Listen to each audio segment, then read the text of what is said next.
Oh, I am so glad that you agreed to do a little health chat with me. Thank you for that. I've been looking forward to it. Good. I know that you and I have talked about many different health topics in the past. So I'm really excited to talk more about health with you and see if we can help some of our listeners along the way. Absolutely. I'm excited too. Cool. So, what's on your mind? Well, as you know, I have struggled with a nice amount of sleep, getting a nice amount of sleep every Yes. day or every evening. And sometimes it gets a little better and sometimes it gets worse. Um, and so that is something that is still an Battle. ongoing issue. Yeah. Yeah. Yeah, you search the internet and there's so many great like sleep tips, Hmm. as far as, how stress affects it and having a dark room and having your room cool and all of these great tips. But I think when women, especially women, as they enter their 40s and 50s, there's a whole different set of circumstances, right?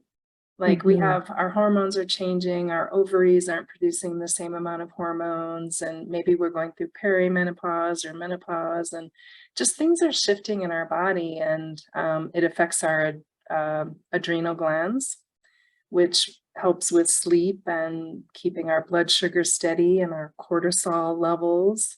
So there's so many things at play, and I think it's really difficult and challenging for women to kind of pinpoint what the cause is and how to fix it.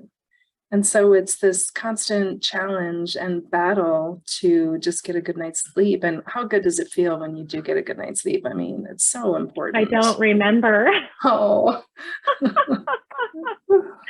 I really don't remember.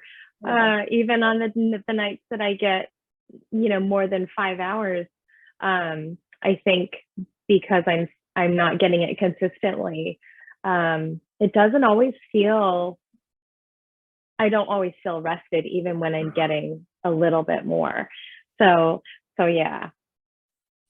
Well, I don't feel well if I get, even 7 hours of sleep. I am somebody that has to get 8 hours of sleep. So I am feeling for you right now. That 5 hours, yeah, I can't even imagine on an ongoing basis. Yeah, it can be debilitating and affect so many different things. It even affects our eating and cravings Hmm. and just, feeling that joy, that serotonin levels. For So, sure. do you think that your answers really lie within the whole endocrine system, our hormones, and how our bodies are changing? Uh, I'm not certain. It's gone on for such a long time before I entered perimenopause. Although I'm pretty certain that when I was younger and it occurred, it was almost certainly due to stress. Mm, And these days, I'm not encountering that level of stress. Certainly, there are stressors in my life, but nothing like what I experienced. So, um, yeah, I do yeah. think that is part of the answer. Yeah. Well, you mentioned stress, and what I have found is that even though, we kind of feel like we're managing stress really well, during perimenopause, I think that women have a tendency to, get anxiety and deal with stress a little bit differently. Like it's a little bit harder to handle stress. Hmm. Um, and so even the littlest things, like maybe there's not a whole lot going on, but our minds like go to that place to find issue or find worry about something, right? Hmm. Even though there's Hmm. not a good chance of it, happening, we're still going to worry about it. Um, and so I think that also has to do with the hormone fluctuations and things. So for our listeners, let's just talk a little bit about estrogen and progesterone. So Hmm. progesterone in particular is the relaxing hormone. I mean, it does a lot of other things, but it also helps to relax us and helps us sleep. Obviously, melatonin, when, lights get dim and our melatonin starts being created, and not just in the brain, but most of it's in the gut, where that melatonin production happens. So we do have to have good gut health. Maybe we can move on to that later, but yeah, so this progesterone and estrogen that our ovaries have been producing for most of our life, suddenly they kind of say, well, we're getting to the place where we're not in a reproductive mode anymore. So we're going to let the adrenal glands take over that production. And our adrenal glands don't always have the capacity, because they're not used to being able to deal with that. They may say that, well, I'm not really up for the job. So they right? have the ability, but not the willingness necessarily.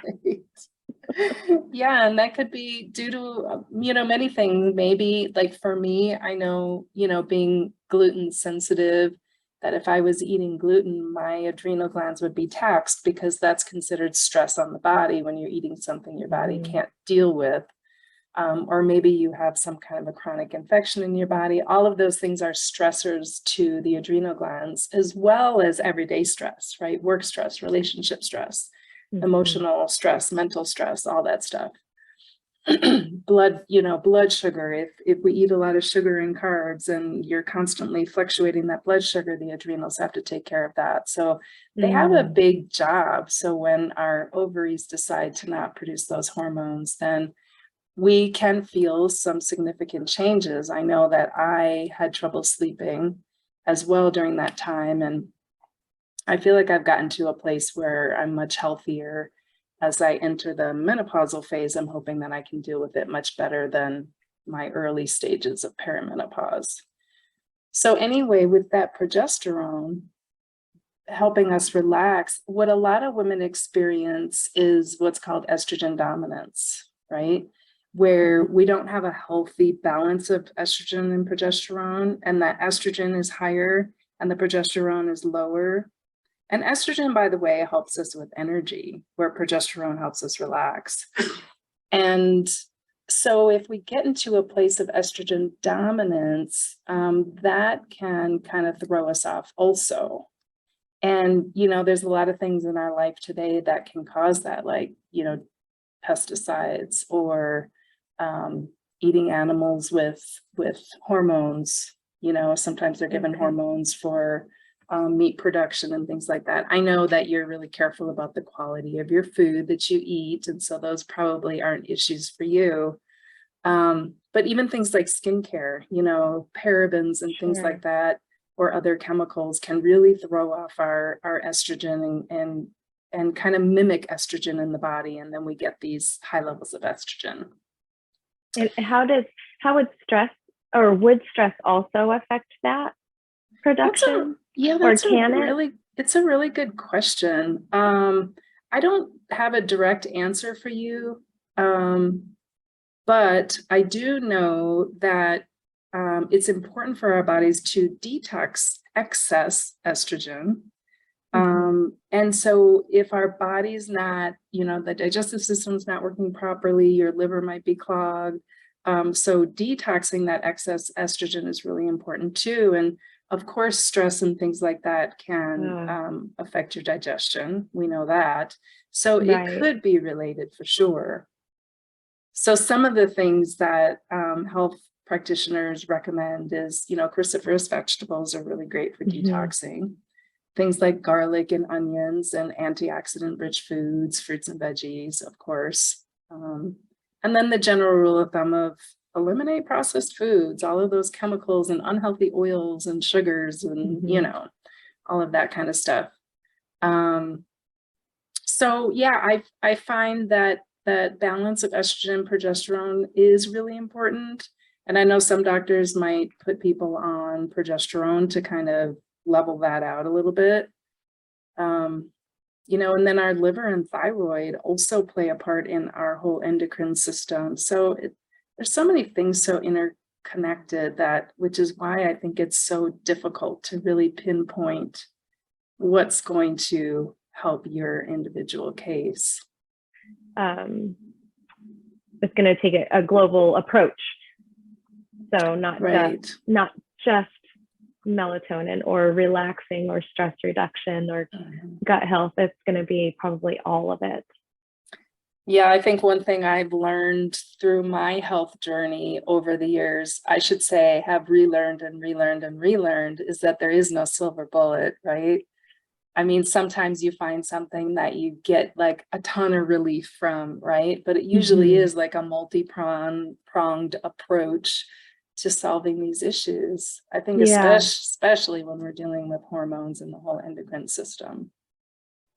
Yeah. Well, Yeah. I know to some degree I'm on a right track or I'm heading in a direction that is right. And you and I have spoken before, and you've given me lots of help.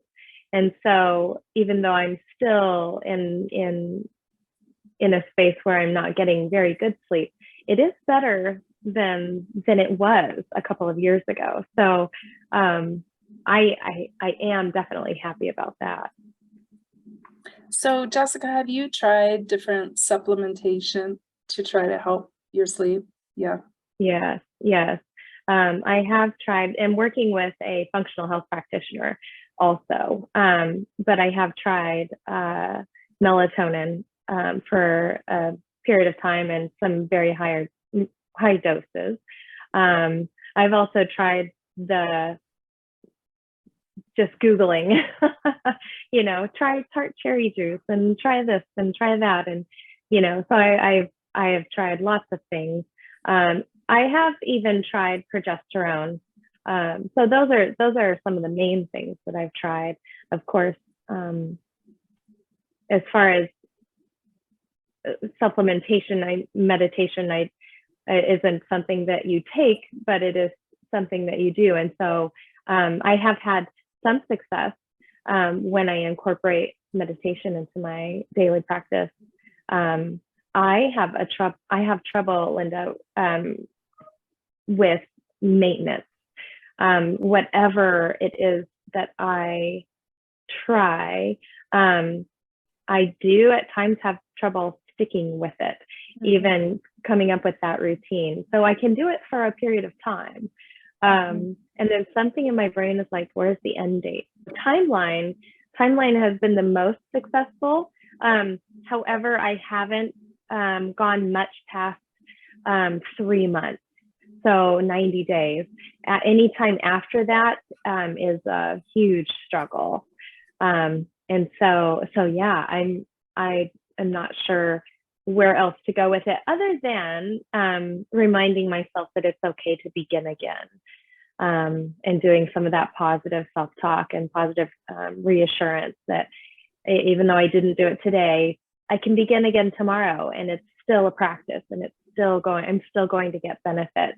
Well, I love that, giving myself permission to begin again. I love that. That's amazing. So as you were talking, I was wondering if, and not just a suggestion for you, but for myself as well. So, sometimes we give ourselves these time frames. I'm going to try this for a couple of weeks or 30 days or whatever it is. Maybe we set up a rule for ourselves that, maybe it's a morning practice or maybe it's a before bed practice, whatever it is for you.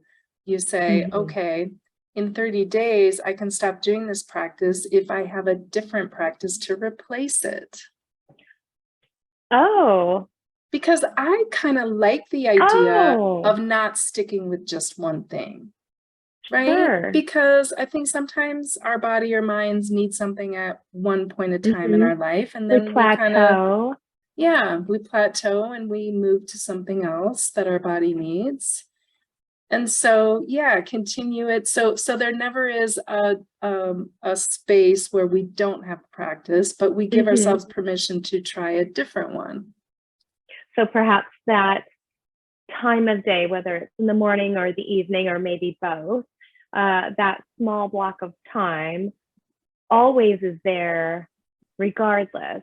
It's not just meditation time or just, whatever the intervention might be that we're adding in. So that doesn't go away. And so it's just always filled with something. Wow, I never thought about that. That could be really helpful. And it puts a little rule on it. Yeah. And maybe we have a list of, a yoga practice, breathing and meditation, and we wake up in the morning, we're like, which one should I do today? But it's always something, right? Yes. Yes. And then I have choice, and I like choice. Yeah. Yeah. Yeah. Oh, thank you for that idea. I love that. Yeah, I'm signing up too. Thank you for I think we're feeding each other. So this is great. I'm going to do that too. And maybe we can hold each other accountable to that and check in with each other and see how it's going. And give each other ideas of, what are you doing in the morning? Or is your space in the morning as well? That's when mine is. I have had the most success in the morning. Yeah. I have less success in the evening. So yes. However, when I have done things in the evening regarding sleep, it does help me relax. And so I have some resistance about, I guess, a bedtime routine. Other than brushing my teeth and washing my face, that typical routine, I have some resistance to adding something in, and I'm not sure exactly what that is. So mine is currently in the morning, but I have a desire to add something in the evening. That reminds me to, in fact, we might have talked about it, about doing like a sleep journal. And I remember starting it. I must not have given myself a timeline. So it, I think that something like that would help too, to know if there are days during my cycle, or just days where sleep is a little bit better or a little worse, and then what happened in the days preceding that, whether it be physical, or perhaps inside my world, or outside my world, that kind of thing. That would be good to know. That'd be good data. Did you know, this is something I've learned, not too long ago, is that most health studies are done either with men or postmenopausal women, because, as we're talking there, there's too many variables to do a proper study. Yeah. And I don't think it was clear that these studies were done mostly with men. Right.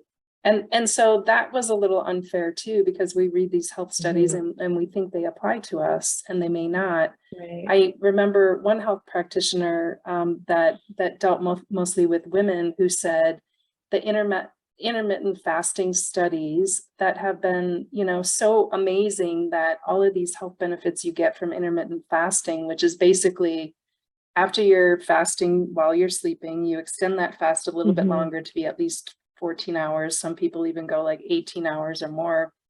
But there's a lot of really health benefits associated with it. However, for menstruating women, it's completely opposite.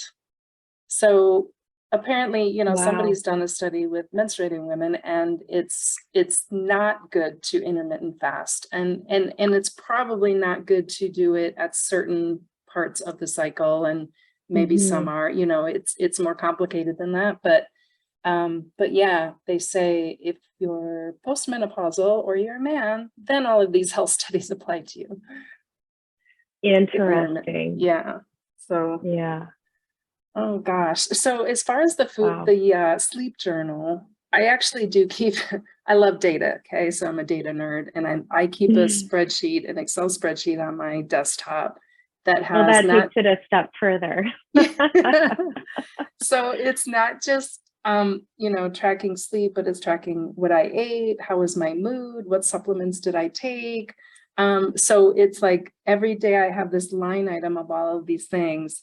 And yes, I took that. Yes, nope, I didn't do that. And I even track, like, did I do my mindfulness routine, or did I exercise, and those types of things. And then if something's going on with me, I can kind of figure it out and look at patterns. Yeah. And it's usually, something's going on and I'm like, oh, I wonder if I experienced that in the past during this part of my cycle, or, whatever that question is in my mind. And so you can go back and filter through it and figure it out. So it's kind of cool to Yeah. keep that spreadsheet going. And it Light also, space. yeah, it also kind of keeps me accountable to certain things, because I do have a check mark for that column of, did I do my mindfulness routine? And so, sometimes I'm looking and I'm like, oh man, it's been a week. There hasn't been a check mark. And then it just kind of reminds me that, yes, I need to get back into a routine and that kind of a thing. So That's any good other suggestion. tips that you've done as far as trying to stick to a routine? Like, do you have a regular exercise routine or other things that is easier or harder for you? Yeah, I definitely have a regular exercise routine when I give myself a timeline. Ah, okay. The only thing I've really been able to maintain is a morning walk. And I think that I stick with it because I enjoy walking. But that is finding something that I like, and I do like that. And there are a few neighborhood cats that are outdoor for their neighbors, or the neighbors, they're outdoor kitties, but they belong to certain houses.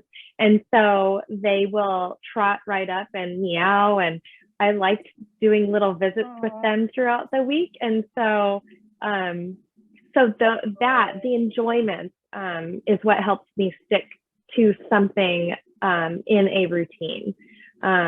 That's what works for me. So when a very good friend of mine used to live nearby, we did go to the gym on a very regular basis, and it was the enjoyment of being with her and chatting, and during our warm up and things like that. We did that for a few years, a little over 2 years, very consistently, and it was that enjoyment factor. So enjoyment is a big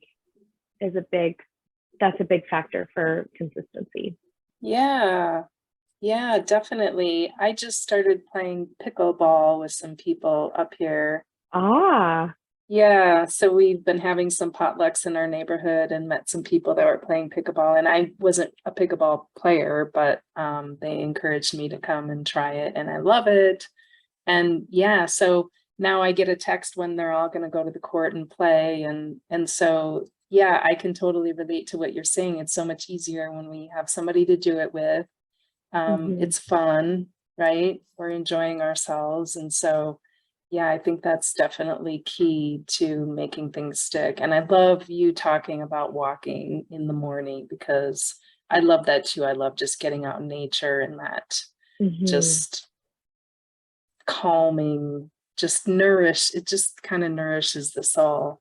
And I love about the kitties. I mean, that's kind of like having a little workout buddy, because they're kind of counting on you. They are. You're counting on some love from them. And Yeah. I put a few little treats in my pocket. I'm not gonna lie. That's but cute. mostly they just want the pets. Yeah, that's super cute. Yeah, I would look forward to that too. I'm a cat lover. Yeah, it's very motivating. Yeah. Well, this has been great talking with you. Likewise. I hope our listeners, maybe learn something about hormones and sleep, and maybe some tips on having a better wellness routine. I'm saying it right here to you, that I am going to have that space in the morning as soon as I get out of bed, or maybe in bed, who knows, where I have, whether it's the breathing and meditation or yoga or something else. I'm going to start a list of options to fill that space. Cool. I will too. And we will check in with each other soon and help with accountability, because I definitely need that. I need the accountability. Cool. I look forward to checking in with you then. Thanks so much, Linda. Yeah, thank you, Jessica. It's been great talking with you. Same.